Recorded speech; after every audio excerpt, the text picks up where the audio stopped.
More US based ఈ learning platform. మీరు కూడా స్లాట్ బుక్ చేసుకోవాలంటే ఈ నెంబర్కి కాల్ చేయండి. నమస్తే రమ్ గారు. నమస్తే జయ. మంచి స్టోరీ చెప్పబోతున్నారా? అదృష్టం మామూలుగా మనకి చెప్తారు, డబ్బు ఎలా వస్తుంది?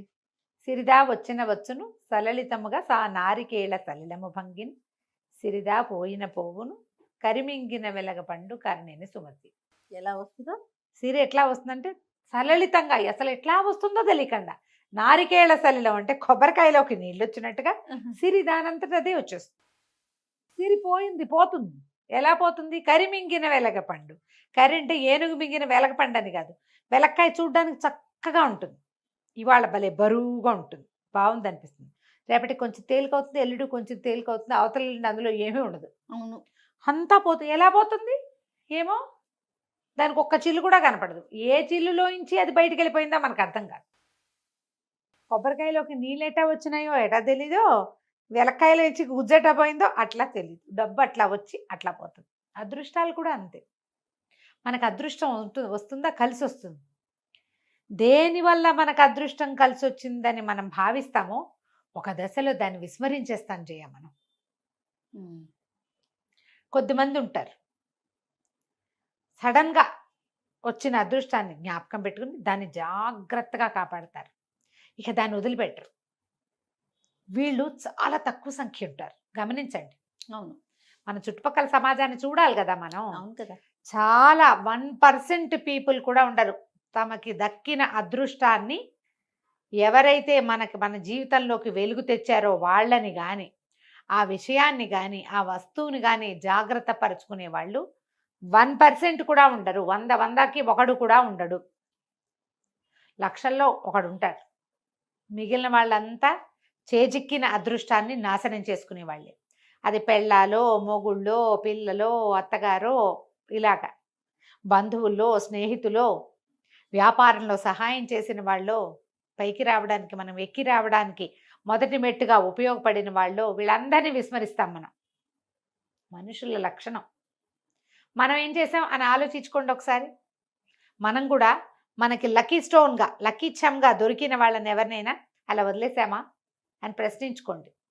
వదిలేసామని తప్పకుండా వస్తుంది సమాధానం. వాళ్ళని మర్చిపోతాం మనం. విసిరి పారేసే వాళ్ళు కొంతమంది ఉంటారు, మర్చిపోతే ఒక రకం. అంతే కదా. విసిరిపుచ్చుకు పారేసేవాళ్ళు చేసేదేం లేదు.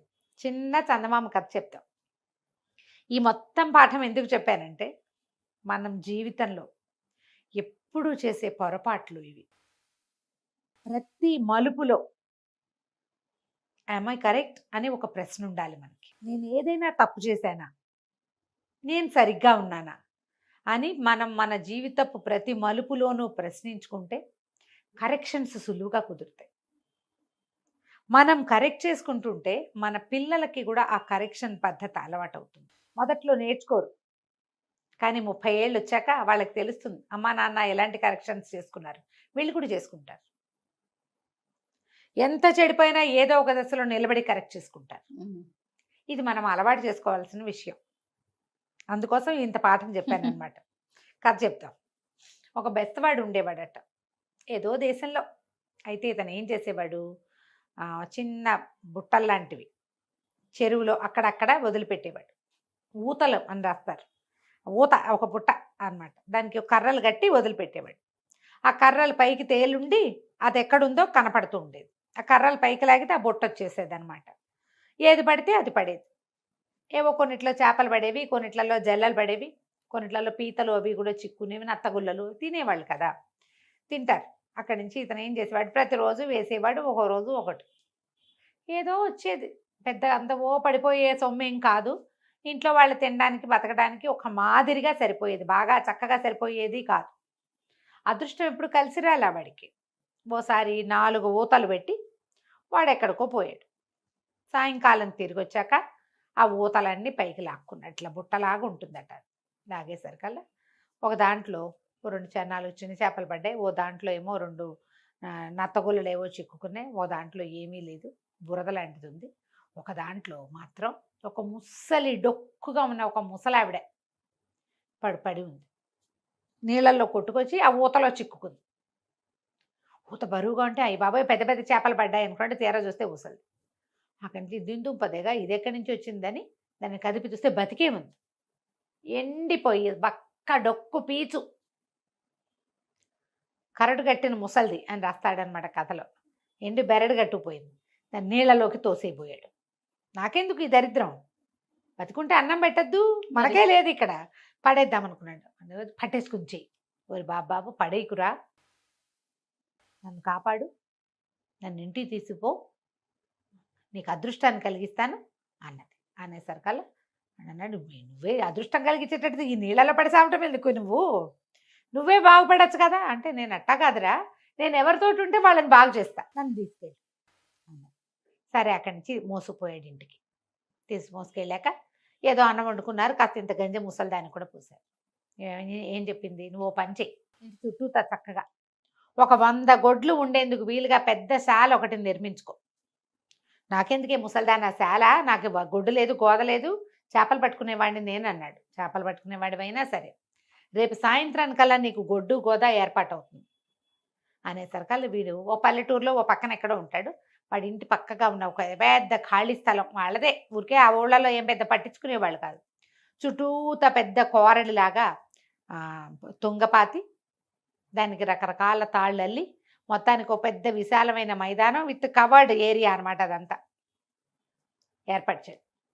సాయంత్రం అయ్యేసరికి వీడు ఏ సరస్సులో ఊతల పాతి అప్పుడప్పుడు చేపలు పట్టుకునేవాడు, అందులో నుంచి జట్లు జట్లుగా ఆవులు గేదెలు ఎడ్లు గిత్తలు చొప్పున వచ్చేసినాయి. అటు ఇటుగా పిల్ల మేక అన్నీ లెక్క పెడితే 100 ఉన్నాయి. 100 వచ్చి వీడి గొడ్డ సావిట్లో కూర్చుండిపోయింది. పితికినని పాలు పితికాడు, పాలు అమ్ముకుంటే డబ్బు. ఎడ్లు గిడ్లు వాటి దారిన పోయి అవి గడ్డి మేసి వస్తాయి. ఎవరో వాళ్ళ నాగలు కట్టుకుంటూ, ఏరా మీ దగ్గర గొడ్లు ఉన్నట్టున్నాయి, ఏమన్నా 2 ఎడ్లని అప్పిస్తావా అంటే, అప్పివ్వము, అరవివ్వం, అమ్మకానికైతే ఇస్తాం, లేదా జీతానికైతే ఇస్తాం. అమ్మకం వద్దులే, జీతం రోజుకు 10 రూపాయలు, రోజు 10 రూపాయలు వస్తున్నాయా?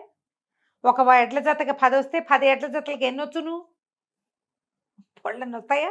ఇట్లా ఎన్ని రకాలుగా డబ్బు వచ్చిందంటే వాడి దగ్గరికి, ఇక పిచ్చి డబ్బు. అక్కడి నుంచి రౌండ్గా ఉందిగా, కట్టాడు కదా కోరడల్లే, ఈ పైన అంతా షెడ్లు వేసేసాడు, వానకి వంగుడికి చలికి ఇబ్బంది లేకుండా. హాయిగా నీడపట్ట నుండి కొట్లు సుఖంగా ఉండేవి, కట్టక్కర్లా పెట్టక్కర్లా, లోపలికి వచ్చి పడుకునేవి అంతే. ముసలిది వాళ్ళ ఇంట్లో ఉండేది, పెద్ద ఇల్లు కట్టాడు వీడు, బోల్ డబ్బులు వచ్చేసినాయి. అక్కడి నుంచి వారా వీరా వచ్చిన వాళ్ళందరూ వీటితోటి మాట్లాడేవాడు. చక్కగా మంచి పిల్ల, వీడి పెళ్ళంకి 2-3 పిల్లలు పుట్టారు. రోజులు గడిచిపోతున్నాయి. సరే క్రమంగా వీడికి డబ్బు ఎక్కిపోయింది, లోకంలో అందరికీ ఎక్కిపోతుంది, ఎంత సహజం కదా. మొదలు ఎక్కడి నుంచి వచ్చింది, ఎక్కడో, అది ఎవరికి తెలుసు. క్రమంగా ఈయన పెద్ద మనిషి అయ్యాడు, అందరికీ మంచి మాటలు చెప్పడం మొదలుపెట్టాడు. ప్రతి వాళ్ళు వస్తే మనం ఇంతే, మన స్థాయి మన స్టైలు చిన్నప్పటి నుంచి ఇంతే, మా తాతలు నేతులు తాగారు, ఇలాంటివి బోల్డ్ అని చెప్పేవాడు. ఇప్పుడు అవన్నీ మాట్లాడను, వేరే పని ఉంది నాకు అనేవాడు. ఎంత గొప్ప వచ్చింది. అయితే ఏమైంది, పక్క ఊర్లో ఒక పెద్ద విందు జరిగింది. ఈయన అందరూ పిలుపులు వస్తాయి కదా పెద్ద మనుషులందరికీ, ఈ పెద్ద మనిషికి కూడా పిలుపు వచ్చింది, పెద్ద మనిషికి కూడా. సరే ఎక్కడికైనా వెళ్ళేటప్పుడు ఈ ఖర్చు నాది అని చెప్పడం ఒక గొప్ప. ఇవాళ సారాయి ఖర్చు నాదని చెప్పాడు ఆ పార్టీలో. విపరీతంగా పోశారు, ఈయన యథేచ్ఛగా తాగాడు, తను పోయించిందే కదా. తాగేసి ఇంటికి వచ్చాడు. వచ్చి రాత్రి 1 గంట అయింది, తలుపు కొట్టాడు. తలుపు కొడితే ఎవరు తలుపు తీయలే. 12 దాకా చూశారు. 12 తర్వాత పడుకున్న వాళ్ళకి మెలకు రాదు. అక్కడి నుంచి గట్టిగా అరిచాడు, కేకలు పెట్టి, ఎన్నేళ్ళ నుంచో నా ఇంట్లో పడి తింటున్న ముసలితో తేది అన్నాడు. నేను తీసుకొచ్చి నా నెత్తి మీద పడిపోయి తింటోంది, అదైనా మెలకుగా ఉండొచ్చు కదా, ముసలిదైనా నా కోసం తలుపు తీయటానికి. తీవే ముసలిదానా, బతుకున్నావా చచ్చావా, నువ్వు ఏ మూలున్నావు, తలుపు తీవే అన్నాడు. అనగానే ముసలావిడ వచ్చింది, తలుపు తీసింది. నువ్వు నన్ను తిట్టేవని, ఆ తిట్టక నేను ముద్దెట్టుకుంటారా, తలుపు తీయలేదు నువ్వు అనేసరికల్లా, నన్ను తిట్టిన చోట నేను ఉండను సుమి అంది. ఉండకపోతే పో, ఎవడడిగాడు నేను, ఉండకపోతే వెళ్ళిపో. ఆవిడ లోపలికి వెళ్ళి పడుకుంది. వీడు కూడా ఆ తాగిన మత్తులో ఏదో ఈడ్చుకుంటూ పోయి లోపలికి వెళ్ళి పడుకున్నాడు. తెల్లవారేసరికి ఆవిడ వాకిళ్ళు ఉడిచింది, ఇల్లు ఉడిచింది, పక్కల దుప్పట్లు అన్నీ మడత పెట్టింది. 10 గంటలకల్లా నడుచుకుంటూ ఇంట్లో నుంచి బయటికి వెళ్ళిపోయింది. ఆవిడ వెనకాలే ఈ చుట్టూతో కోరడి కట్టి ఉన్న పశువుల శాల ఉంది కదా, జట్లుగా మొత్తం గొడ్లన్నీ వెళ్ళిపోయినాయి. సరస్సుల నుంచి నడుచుకుంటూ ఆవిడ వెనకాల వెళ్ళిపోయింది. మొత్తం గొడ్ల సావిడి ఖాళీ. ఇంకేముంది ఆనే మిగిలింది అక్కడికి. అదృష్టం ఎలా వచ్చింది? ఆవిడ ద్వారా వచ్చింది, మళ్ళీ ఆవిడ ద్వారానే వెళ్ళిపోయింది. మొత్తం వెళ్ళిపోయింది. వీళ్ళు రేపు పొద్దున్న లేదు చూసుకుంటే ఒక గొడ్డు లేదు, ఒక ఇది మొత్తం లేదు, ఖాళీ. ఏమీ లేదు. బస్సుల శాలంతా ఖాళీ. పశువు ఉంటే పాలు వస్తాయి, వెన్న వస్తుంది, మీగడ వస్తుంది, పెరుగు వస్తుంది, రెంట్ వచ్చేది రెంట్ వస్తుంది. నెలలా. ఇప్పుడు ఎక్కడి నుంచి వస్తాయి? ఏమీ లేవు. ఉమ్. మళ్ళీ ఆ పెద్ద క్వారడి కట్టిన ఖాళీ స్థలంతో పాటు ఇల్లుంది. ఇంటిని ఏం చేసుకుంటారు? ఆ రోజుల్లో ఇళ్లలోకి ఎవరు రెంట్లకు వచ్చేవాళ్ళు కాదు. అదే కదా. ఇంట్లో పని చేయడానికి ఎవరు లేరు. గొడ్లు లేకపోతే పని వాళ్ళు ఎక్కడి నుంచి ఉంటారు? వాళ్ళంతా పోయారు. అంతకుముందు గొడ్లకు పని వాళ్ళు ఉండేవాళ్ళు. ఉమ్. పెళ్ళాము, పిల్లలు, బెస్తవాడు, వాడి తాలూకు ఊతలు మిగిలినాయి. శిరోభవ వరదోభవ. మళ్ళీ ఊతలు వేసుకోవడం ఇంకా చేసేదేం లేదు. అంతే. ఇలా కలిసి వస్తే అదృష్టం నిలబెట్టుకోకపోతే అలానే వెళ్తుంది. వెళ్ళిపోతుంది. పైగా మనకి కలిసి వచ్చింది అన్న మాట వాక్యం మర్చిపోతారు చూడు. ఇదేదో పల్లెటూరు బెస్తవాళ్ళ కథ. మనం చేయమాట్లా ఎవరి వల్ల కలిసి వచ్చిందో వాళ్ళ పేరెత్తకుండా ఉంటాం. చెప్పం. గుర్తు చేసుకో. నిద్రలో అయినా జ్ఞాపకం రాదు మనకి. ఒకసారైనా మనస్సాక్షి అనేది ఉంటుంది కదా, దాన్ని చంపేస్తారు. తర్వాత నువ్వు కూడా సాక్ష్యం లేకుండా పోతావు. అంతే కదా. అదృష్టాలని జాగ్రత్త పరచుకోవాలి. ఎవరి వల్ల అయినా మనకు ఒక సహాయం లభిస్తే దాన్ని జ్ఞాపకం పెట్టుకోవటమే గొప్ప. అది నా ప్రజ్ఞ అని అనుకోకూడదు.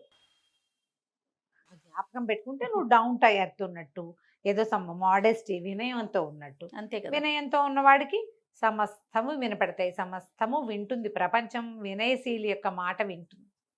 వినిపించుకునేలాగా చేయండి. అదృష్టాలని చెడగొట్టుకోకండి. కథ కంచికి మనం చాలా బాగుందండి. నమస్తే.